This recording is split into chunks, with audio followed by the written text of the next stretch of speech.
Om Swastiastu. Assalamualaikum warahmatullahi wabarakatuh. Shalom.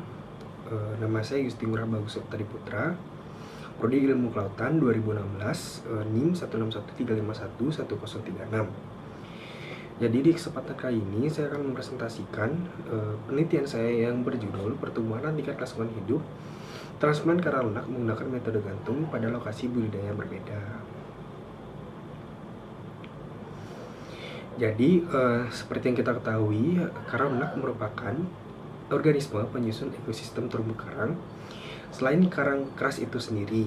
Nah, pada masa ini karang lunak telah dimanfaatkan untuk berbagai hal di berbagai macam bidang, seperti halnya pada bidang farmakologi, di mana senyawa terpen yang ada di dalam jaringan karang lunak telah dimanfaatkan untuk senyawa antimikroba atau antibakteri, seperti pada jenis Leucophytum silitum yang telah terbukti mampu menghambat pertumbuhan bakteri jenis Escherichia coli, seperti itu.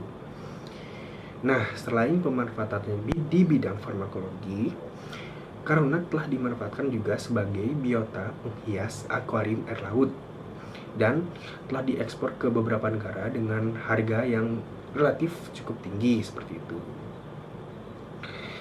Nah, karena pemanfaatannya di berbagai macam bidang, karang lunak juga karang lunak dibudidaya atau ditransplantasi untuk upaya perbanyakan, seperti itu. Jadi umumnya transplantasi karang lunak masih menggunakan metode penempelan substrat buatan. Jadi substrat buatan tersebut terbuat dari semen yang kemudian diletakkan di dasar perairan beralaskan meja yang terbuat dari besi, seperti itu. Jadi metode ini masih memiliki beberapa kekurangan, diantaranya mahalnya biaya instalasi, kemudian mudahnya alga menempel pada substrat buatan dan kemudian menempel pada fragmen karang lunaknya, dan intensifnya atau lebih seringnya si nelayan untuk membersihkan alga yang menempel pada fragmen karang lunak itu sendiri. Nah, terdapat metode alternatif yang dapat mengatasi kekurangan dari transplantasi karang lunak, yaitu menggunakan metode gantung secara vertikal. Jadi metode ini mampu mengatasi permasalahan dari metode sebelumnya, yaitu murahnya biaya instalasi, lebih susahnya alga menempel pada media karang atau pada fragmen karang, dan juga lebih tidak intensif atau mudahnya perawatan fragmen karang menggunakan metode ini, seperti itu, karena alga lebih susah menempel dikarenakan fragmen tersebut diikat pada suatu kerangka yang terbuat dari pipa PVC dan diletakkan pada kolam perairan, seperti itu. Jadi kerangka dari metode gantung ini akan mengikuti pola pergerakan arusnya yang menyebabkan alga lebih sukar menempel, seperti itu. Selain metode, terdapat faktor lain yang dapat mempengaruhi laju pertumbuhan dan tingkat kelangsungan hidup karang lunak, yaitu faktor lingkungannya. Terdapat beberapa faktor yang dapat mempengaruhi laju pertumbuhan dari karang lunak, yaitu faktor suhu, kemudian faktor sedimentasi, pola pergerakan arus, dan juga nutrien. Nah, jadi karakteristik dari perairan di Indonesia umumnya juga berbeda-beda dikarenakan memiliki dinamika perairan yang berbeda, seperti itu. Contohnya seperti perairan di luar teluk dan juga perairan di dalam teluk. Jadi pada penelitian ini, peneliti ingin mengetahui bagaimana laju pertumbuhan dan tingkat kelangsungan hidup karang lunak pada karakteristik perairan yang berbeda, yaitu di perairan luar teluk dan perairan dalam teluk pengamatan yang ada di Desa Sumber Tengah, seperti itu. Jadi rumusan masalahnya yang pertama, bagaimana perbedaan laju pertumbuhan karang lunak pada lokasi budidaya yang berbeda. Kedua, bagaimana perbedaan laju pertumbuhan karang lunak pada jenis karang lunak yang berbeda. Ketiga, bagaimana interaksi antara lokasi budidaya dan jenis karang lunak terhadap perbedaan laju pertumbuhan transplant karang lunak. Yang keempat, bagaimana perbedaan tingkat kelangsungan hidup antar jenis karang lunak pada lokasi budidaya yang berbeda, seperti itu. Kemudian untuk tujuannya, terdapat 4 tujuan, antaranya untuk mengetahui perbedaan laju pertumbuhan karang lunak pada lokasi budidaya yang berbeda. Nomor 2, untuk mengetahui perbedaan laju pertumbuhan karang lunak pada jenis yang berbeda. Yang ketiga, untuk mengetahui perbedaan interaksi lokasi penanaman dan jenis karang lunak terhadap laju pertumbuhan transplant karang lunak. Dan yang terakhir, yang keempat, untuk mengetahui perbedaan tingkat kelangsungan hidup antar jenis karang lunak pada lokasi budidaya yang berbeda, seperti itu. Kemudian manfaat penelitian. Jadi penelitian ini diharapkan dapat menghasilkan suatu referensi metode baru serta lokasi budidaya yang optimal dalam transplantasi karang lunak, seperti itu. Jadi batasan masalahnya, pertama, penelitian ini dilakukan di Teluk Pengamatan, Desa Sumberkima, Kecamatan Grogak, Kabupaten Buleleng, Bali. Dan yang kedua, karang lunak juga dijadikan objek penelitian berasal dari indukan yang juga dibudidaya atau ditransplantasikan juga, seperti itu. Masuk ke tinjauan pustaka. Jadi seperti yang kita tahu teman-teman, bahwa karang lunak termasuk ke dalam phylum Sinaria, subkelas Alcyonaria, yang kemudian terbagi lagi menjadi 6 ordo. Dan salah satu ordo tersebut merupakan ordo Alcyonaceae, yang merupakan karang lunak sebenarnya, seperti itu. Jadi karang lunak ini memiliki karakteristik yang juga berbeda dibandingkan dengan karang keras, di mana karang lunak ini memiliki tekstur yang lunak tetapi lentur, dikarenakan karang lunak memiliki spikula, yaitu duri-duri kecil yang berada di pangkal karang lunak itu. Jadi spikula ini terbuat dari kalsium karbonat yang memiliki tekstur keras dan juga kuat, seperti itu. Jadi masuk ke bentuk pertumbuhan.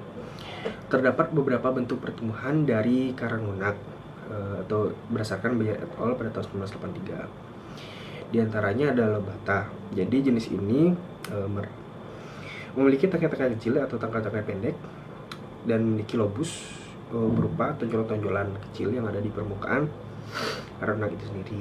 Dan masuk ke encrusting.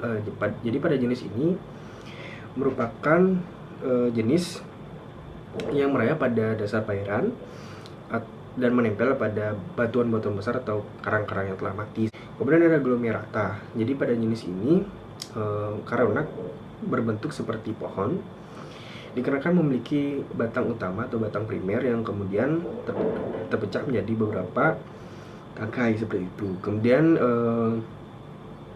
ada divaricata. Jadi pada jenis ini pertumbuhan sama seperti arborescens, namun setiap cabang primer terbelah lagi menjadi cabang sekunder, seperti itu.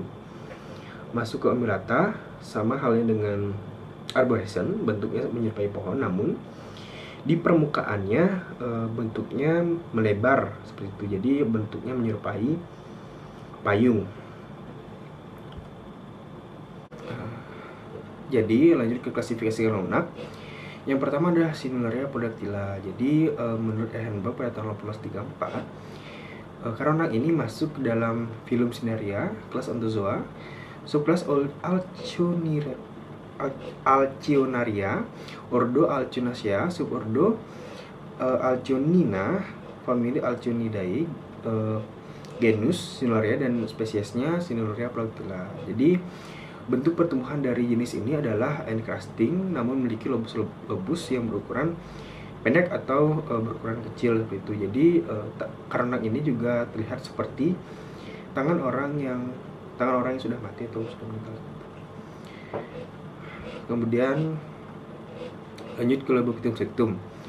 Jadi karang lunak ini menurut Ellis dan Sharon pada tahun 2005 masuk ke dalam phylum Cnidaria, kelas Anthozoa, subkelas Alcyonaria, ordo Alcyonaceae, subordo Alcyonina, famili Alcyonidae, genus Lobokitum, dan spesies Lobokitum strictum, seperti itu. Jadi sama halnya dengan Sinularia podactyla, jenis ini memiliki pertumbuhan secara encrusting dan memiliki lobus yang berukuran kecil atau berukuran pendek, seperti itu. Namun perbedaannya memiliki tonjolan-tonjol kecil di bagian lobusnya atau di bagian tangkainya. dan dapat dikatakan bergelombang seperti itu.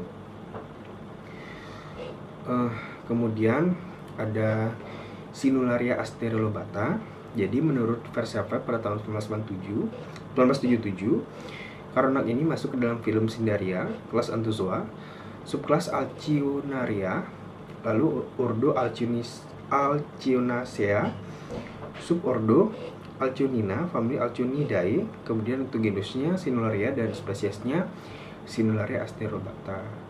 Sama halnya dengan dua spesies Karonak lainnya, untuk jenis ini untuk pertumbuhan secara enkastik memiliki cabang-cabang yang berukuran kecil, tetapi cabang tersebut dapat membelah lagi menjadi cabang-cabang kecil lainnya seperti itu. Jadi ya seperti itu. Dan perbedaannya perbedaannya dari Sinularia pudentilla adalah tekstur tubuhnya lebih keras bila dibandingkan dengan Sinularia pudentilla seperti itu. Kemudian untuk transplantasi. Jadi transplantasi Karonak merupakan suatu kegiatan pemotongan atau pencakokan karang hidup yang bertujuan untuk pembentukan suatu koloni baru secara alami menurut Giranto pada tahun 2007. Jadi umumnya transplantasi Karonak itu menggunakan metode fragmentasi yang kemudian direkatkan pada suatu media atau suatu substrat buatan. Jadi kemudian diletakkan di dasar payudara secara langsung maupun diletakkan di atas media transplantasi yang umumnya terbuat dari besi seperti itu. Jadi terdapat beberapa metode yang digunakan untuk melakukan transplantasi atau budidaya Karonak itu selain menggunakan substrat atau media buatan, yaitu adalah metode gantung. Jadi metode gantung ini tidak memerlukan perawatan ekstra dan metode gantung menghasilkan pertumbuhan yang lebih tinggi bila dibandingkan dengan metode penempalan substrat menurut Kelly pada tahun 2016. Dan ada dua desain yang digunakan dalam menggunakan metode gantung. Yang pertama adalah metode pengikatan secara langsung, yaitu fragmen Karonak yang telah dipotong dari indukan secara langsung diikat dengan tali nilon yang kemudian diikat kembali ke kerangka buatan dari metode gantung itu. Jadi kerangka buatan ini dapat berupa pipa PVC yang telah dipotong-potong dengan ukuran tertentu seperti itu. Kemudian desain kedua adalah fragmen Karonak yang sebelumnya sudah dipotong-potong menjadi ukuran yang lebih kecil, direkatkan kembali dengan substrat buatan atau media buatan berupa semen yang kemudian dimasukkan ke dalam lengan dari kerangka pipa PVC tersebut. Jadi lengan kerangka tersebut dilubangi terlebih dahulu dan menyesuaikan ukuran dengan media buatan tersebut seperti itu. Kemudian lanjut ke waktu dan tempat penelitian. Jadi waktu pelaksanaan dimulai dari Januari hingga April pada tahun 2020. Kemudian bertempat di perairan Desa Sumberkima, Kecamatan Grogak, Kabupaten Buleleng, Provinsi Bali. Kemudian alat dan bahan. Jadi yang pertama ada scuba set. Jadi scuba set ini digunakan untuk membantu peneliti dalam melakukan perhitungan pertumbuhan maupun persiapan kerangka yang ada di dasar perairan seperti itu. Kemudian ada kamera underwater atau kamera bawah air. Jadi kamera ini digunakan untuk mendokumentasikan segala kegiatan selama penelitian berlangsung yang dilakukan di bawah air seperti itu. Kemudian ada jangka sorong. Jadi jangka sorong ini berfungsi sebagai alat bantu peneliti untuk memperhitungkan pertumbuhan panjang dan lebar dari karang lunak setiap 2 minggu selama 3 bulan. Kemudian ada bahan kerangka dari metode gantung yang terdiri dari 3 item. Yang pertama adalah pipa PVC, kemudian ada pelampung dan juga ada tali nilon dan juga tali plastik yang digunakan sebagai pengikat antara fragmen dan juga pengikat pelampung serta pemberat seperti itu. Kemudian ada pH meter. Jadi pH meter di sini berfungsi sebagai pengukur pH perairan yang ada di perairan luar maupun dalam teluk. Kemudian ada revertimeter digunakan untuk pengukuran salinitas perairan yang ada di luar maupun dalam perairan teluk seperti itu. Kemudian ada gunting yang digunakan untuk pemotongan indukan karang lunak menjadi beberapa fragmen dengan ukuran tertentu, yaitu ukuran yang di sini Ukuran yang digunakan adalah ukuran 5 kali 5 cm. Yang terakhir adalah perahu. Jadi perahu digunakan untuk alat transportasi menuju lokasi titik lokasi budidaya yang ada di dalam teluk maupun luar teluk, seperti itu.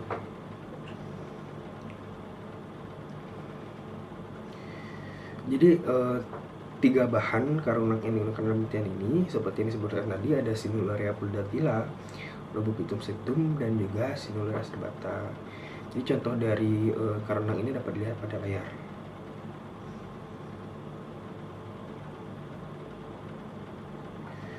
Kemudian masuk ke metode penelitian. Yang pertama dilakukan adalah persiapan.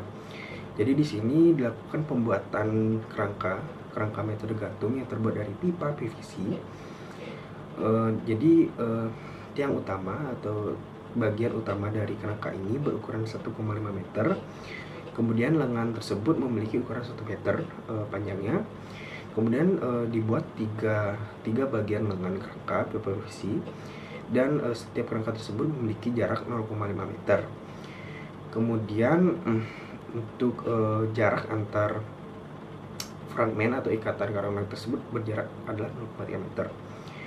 Kemudian di bagian bawah dan atas diikat dengan tali plastik, yang bagian atas diikat dengan pelampung, dan di bagian bawah diikat dengan pemberat, seperti itu. Kemudian dilakukan pemotongan indukan. Jadi pemotongan indukan ini berasal dari karang lunak yang dibudidayakan sebelumnya dan dipotong menjadi beberapa bagian.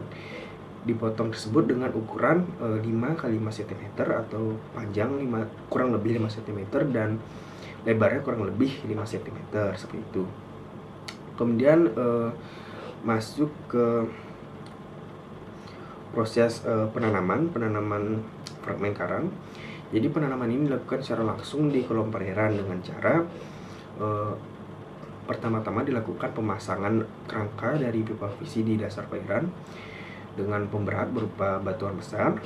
Dilanjutkan dengan pengikatan si karang lunak terlebih dahulu dengan tali nilon, dan dilanjutkan dengan pengikatan tali yang telah terikat dengan fragmen tersebut ke lengan kerangka dari pipa PVC, seperti itu.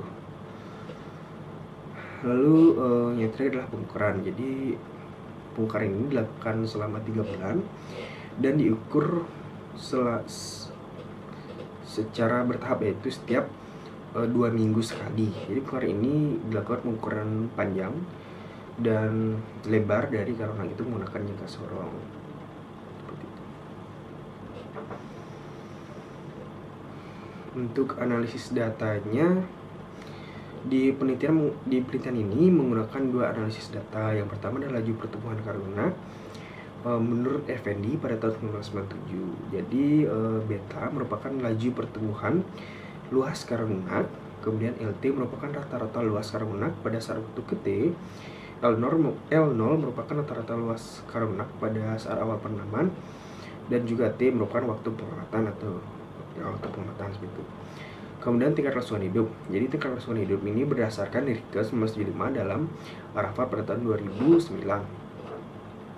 Jadi SR merupakan kehidupan, NT merupakan jumlah transplantasi, kemudian N0 merupakan jumlah awal yang ditransplantasikan yang kemudian dikali 100%, seperti itu. Kemudian untuk rancangan percobaan, jadi di penelitian ini menggunakan rencana acak kelompok. Terdapat 6 perlakuan kombinasi yang diulang sebanyak 3 kali, sehingga terdapat 18 unit percobaan kombinasi, seperti itu. Jadi L1 merupakan lokasi pengamatan luar teluk atau lokasi transplantasi luar teluk, dan L2 merupakan lokasi budidaya dalam teluk, seperti itu. Jenis karung lunaknya S1 merupakan Sinulorea puldatila, S2 merupakan Rhodobutytum sectum, dan S3 merupakan Sinulorea astribata. Kemudian untuk analisis statistiknya, laju pertumbuhan di sini menggunakan analisis ANOVA 2 arah. Jadi di sini analisis ini digunakan untuk mengetahui faktor tunggal, yaitu jenis karung lunak dan lokasi budidaya atau lokasi penanaman, serta interaksi antara jenis dan lokasi budidaya terhadap laju pertumbuhan karung lunak. Nah, apabila hasil dari analisis ini berbeda nyata atau di bawah 0,5, maka dilakukan analisis lanjutan berupa analisis BNT seperti itu. Selanjutnya adalah analisis statistik tingkat kelangsungan hidup. Di analisis ini menggunakan analisis Kaplan-Meier, di mana digunakan untuk mengetahui perbedaan tingkat kelangsungan hidup antar jenis karang lunak dan lokasi budidaya. Jadi di sini mengetahui adakah perbedaan setiap kelompok jenis karang lunak dan lokasi budidaya di penelitian ini seperti itu.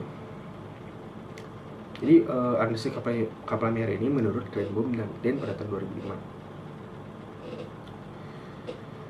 2005. Lanjut ke parameter lingkungan, kualitas pelayaran, lokasi budaya transmigran karang lunak. Jika dilihat kembali, setiap parameter pelayaran tidak menghasilkan nilai yang berbeda secara signifikan, tetapi berbeda halnya dengan kecepatan arus, di mana kecepatan arus luar teluk cenderung lebih tinggi bila dibandingkan dengan kecepatan arus yang ada di dalam teluk. Nah, kemudian untuk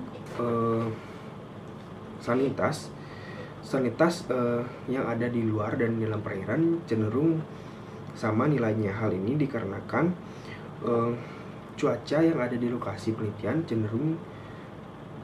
cenderung sama seperti itu. Jadi karena cuaca juga mempengaruhi kondisi salinitas maupun pH yang ada di perairan. Kemudian untuk kecepatan arus yang ada di dalam teluk cenderung lebih rendah dikarenakan tidak adanya pengaruh arus dan angin pada perairan yang ada di dalam teluk. Berbeda halnya dengan kecepatan arus yang di luar teluk, karena kecepatan arus yang di luar teluk tersebut dipengaruhi oleh kecepatan angin maupun perairan pasang surutnya. Lanjut ke kecerahan yang rendah ini disebabkan karena tereduknya partikel yang ada di perairan luar teluk. Kemudian kecerahan yang ada di dalam teluk kenapa rendah? Dikarenakan banyak sisa pakan yang mengendap di dasar perairan dan terjadi sedimentasi dan berakhir pada kecerahan yang rendah seperti itu. Kemudian untuk nitrat, nilai dari nitrat ini pada lokasi penelitian melebihi standar baku. Kenapa? Karena nitrat ini tinggi nilainya karena pada perairan tersebut terdapat keramba jaring apung yang cenderung menghasilkan limbah berupa sisa-sisa pakan seperti itu. Namun untuk fosfat tersebut mendapatkan nilai rendah. Kemudian untuk rata-rata laju pertumbuhan dan augmentasi dapat dilihat setiap jenis karang lunak menghasilkan pertambahan ukuran satu kali dari ukuran awalnya. Namun berbeda halnya dengan Sinularrea podatilla, di mana untuk jenis ini mendapatkan nilai 2 sampai dengan 4 kali ukuran awalnya. Dan jika dilihat kembali bahwa laju pertumbuhan yang ada di luar teluk cenderung lebih rendah bila dibandingkan yang ada di dalam teluk. Dapat dilihat pada grafik bahwa laju pertumbuhan yang ada di luar teluk cenderung lebih rendah dari minggu pertama hingga minggu ke-12 penelitian seperti itu. Berbeda halnya dengan lokasi penelitian atau lokasi budaya yang ada di dalam teluk. Hal ini disebabkan karena arus yang ada di luar teluk cenderung lebih tinggi bila dibandingkan yang di dalam teluk. Arus yang tinggi ini dapat menyebabkan pergerakan yang berlebih pada kerangka metode gantung. Jadi pergerakan yang berlebih ini dapat menyebabkan stres pada fragmen karang lunak yang dapat berakhir pada kematian ataupun tidak terjadinya proses adaptasi pada si karang lunak. Jadi dari awal penelitian karang lunak mengalami pengecilan ukuran dan mengeluarkan mukus dengan intensitas yang tinggi, dan hingga akhir penelitian pun tidak kembali normal atau kembali ke dalam tahap homoseitas, dapat dikatakan seperti itu. Jadi tidak ada penambahan ukuran dari awal hingga akhir penelitian ataupun terjadinya pengurangan ukuran seperti itu. Kemudian arus yang tinggi ini yang ada di luar teluk dapat juga menyebabkan lepasnya fragmen karang lunak pada tali pengikat yang mengikat fragmen dengan kerangka atau lengan kerangka metode gantung seperti itu. Jadi mengapa laju pertumbuhan yang ada di luar teluk cenderung lebih rendah dari awal penelitian hingga akhir penelitian dibandingkan dengan laju pertumbuhan yang ada di dalam teluk. Kemudian untuk uji ANOVA dua arahnya, jika dilihat kembali, lokasi menghasilkan nilai signifikan yang sangat berbeda. Begitu juga dengan jenis menghasilkan nilai signifikan yang berbeda. Namun untuk interaksi lokasi dan jenis tidak menghasilkan nilai yang signifikan atau di atas 0,05 seperti itu. Nah, dapat dilihat kembali pada grafik bahwa jenis Sinularia poldactyla mendapatkan nilai laju pertumbuhan yang cenderung jauh lebih tinggi bila dibandingkan dengan dua jenis karang lunak lainnya. Mengapa? Karena jenis Sinularia poldactyla memiliki daya adaptasi yang tinggi pada suatu lingkungan yang baru serta pergerakan arus yang baru seperti itu. Berbeda halnya dengan Lobophytum sectum, di mana jenis ini tidak mampu beradaptasi pada suatu lingkungan yang baru atau suatu pola pergerakan arus yang kencang seperti itu menurut Abdul pada 2001. Kemudian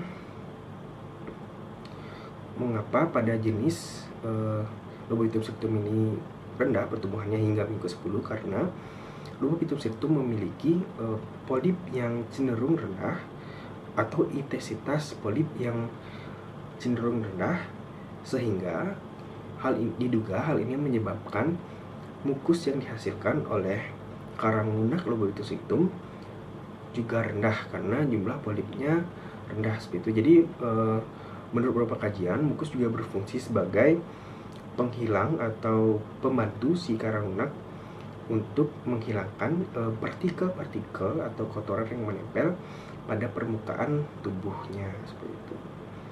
Lalu pada jenis Sinularia acerobata, dari awal penelitian hingga minggu 10 mendapatkan nilai pertumbuhan yang cenderung lebih tinggi, namun tidak jauh berbeda dengan Lobophytum sectum, dan minggu 12 mengalami penurunan.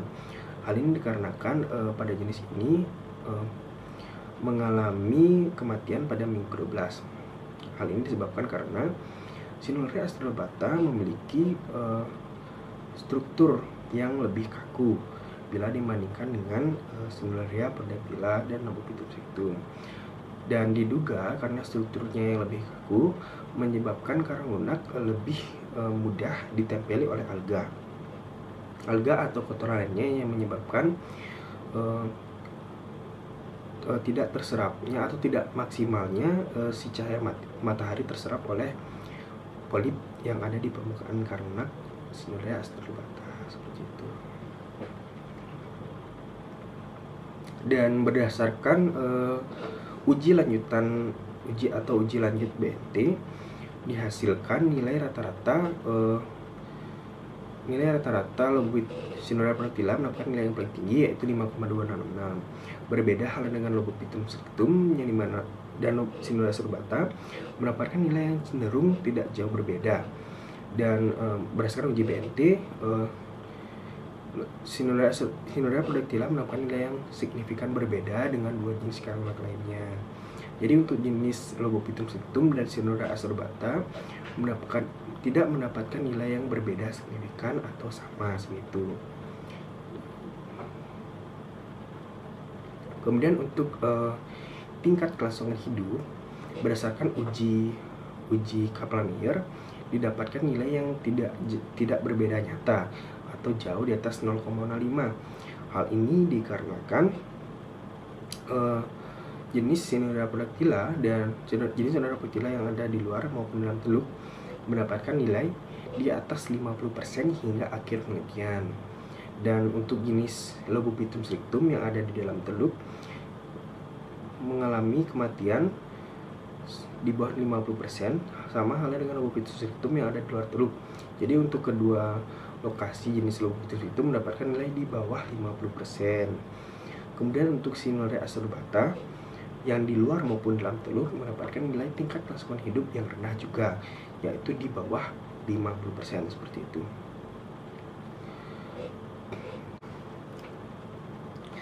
Kemudian masuk ke kesimpulan dan saran. Di sini dapat kesimpulan. Yang pertama, rata-rata laju pertumbuhan transparan karang lunak yang dibudidayakan dengan metode gantung di dalam teluk secara signifikan lebih tinggi, yaitu 4,53 cm daripada di luar teluk, yaitu 1,64 cm. Kemudian rata-rata laju pertumbuhan transparan karang lunak Cnidaria signifikan lebih tinggi bila dibandingkan dengan dua jenis karang lunak lainnya, yaitu 5,22 cm. Sedangkan rata-rata laju pertumbuhan transparan karang lunak Cnidaria astrobata